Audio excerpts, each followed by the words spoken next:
the default position is for the House of Commons to return on Monday. That is what would normally happen.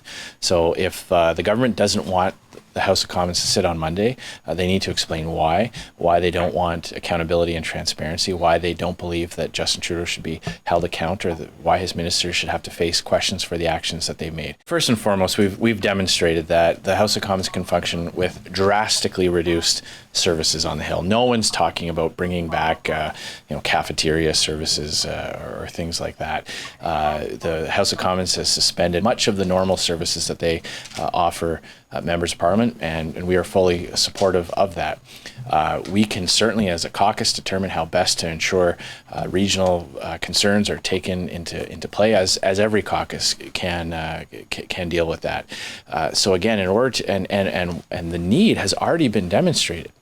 The need to have a second set of eyes go through their legislation has already been proven. Again, we're not talking about a hypothetical situation. We're talking about concrete evidence as to how the opposition parties have improved upon government legislation and gotten better results for Canadians. So in times of crisis, we need our government to be operating at peak efficiency. We need them to be firing on all cylinders and getting things right the first time. Well, we have serious questions. We have very serious concerns that we want to have addressed.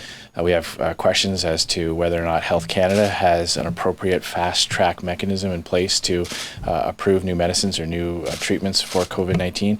Grave concerns about the supply chain passing through China, ending up with contaminated tests. The idea that that provinces have to wait for the federal government to put in these strategies. So we do have important questions as to why certain directives were issued by the Public Health Agency, and ultimately the ministers are responsible for that. The way our parliamentary system works is that ministers are accountable for the decisions that they make based on whichever advice they take.